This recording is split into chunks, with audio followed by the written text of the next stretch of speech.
Hello there. It's come to my attention that a number of opera houses in the world are miking their singers. Now, it ceases to be opera at that point. It's not what opera is. What opera is the singer singing in such a way that the audience feel their voice. You're not just hearing it; you can feel the resonance. And there's lots of interesting thoughts on how do we engage in emotion, right? And there's a sort of level of empathy when somebody is resonating in a certain way, a certain generosity of sound. I believe it can uplift and be a kind of cathartic feeling that you have as an audience member.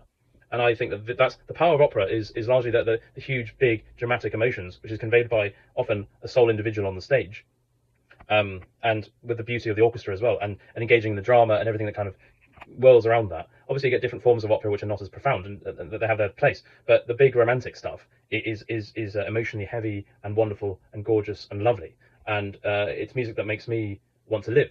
It makes me feel alive, and I delight in it. I delight in it as an audience member, and I'm a student of actually being able to do it. Now, the thing is, that's what opera is for me. Opera is not, here's a microphone, sing down this mic.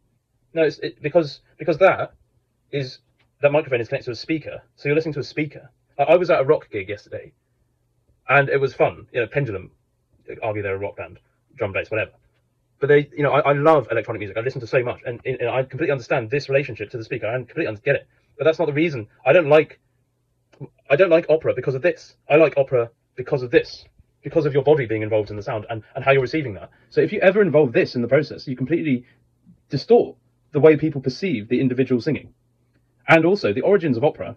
Indeed, opera being born in Italy from the early 1600s, the origin of that into say go into the great canonic work of opera, I would say is largely to be found in the 19th century going into the early 20th century, and arguably with the death of that canonic writing being Turandot, whenever that was, 1924, 27 something, with the death of Puccini. And opera singers, they didn't have mics, right? So any recording we have of singers of that time, it's with ingenious wax cylinder technology often, and still, obviously electricity was involved in recording, I think by the 1920s at least, but these people did not learn to sing or even deliver stuff in a theatre with a microphone.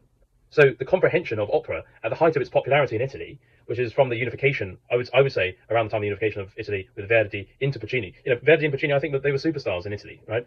And not to say that Rossini wasn't, but I think there was a kind of resurgence of opera and its popularity within Italy. So in order for that to have been appreciated, it would have been imperative that you could hear them, because they didn't have subtitles. I don't know what extent they might have been reading any kind of libretto, but the fact is they could hear the singers. In order for them to actually enjoy the sounds of Caruso and Gili and all these wonderful singers, they needed to hear them. They needed to hear the text. And that meant that the singers trained their voices to be heard. It was imperative that the technique was imperative in the comprehension of the art form. So if you include this in the picture, you heavily alter the way you need to use your voice, because operatic singing, you have to resonate in a certain way as a matter of necessity. If you involve this, you affect the necessity. And thus, that is why I think, in line with 400 years of operatic history, you have destroyed the art form.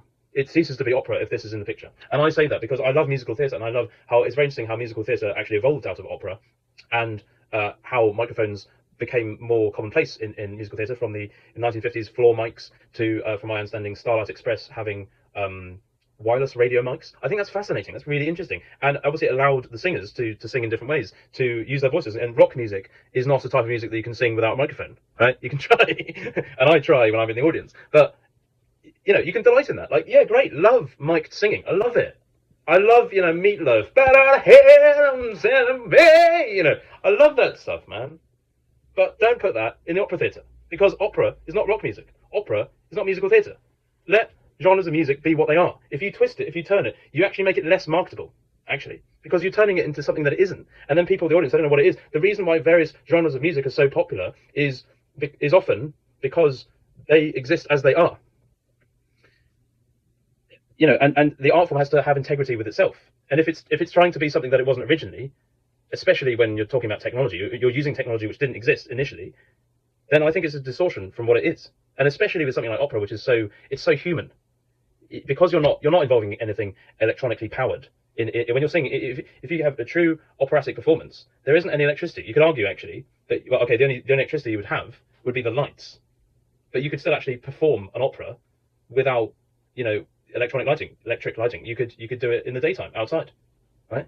Or in a venue that has a lot of lights, a lot of windows. no electricity. So it shows you that's actually the essence of opera, is no electricity. If you involve this electricity. And the other question is, for all these opera companies putting on whatever composers that they want to put on the operas, whether it be Wagner, whether it be Verdi, Puccini, Rossini, Monteverdi, whatever, do you think those composers would like it if you involved this in their music? Especially when you consider that Verdi actually wrote a letter, from my understanding, requesting that any opera company that goes against his rules for his performances, that they had to pay a fine.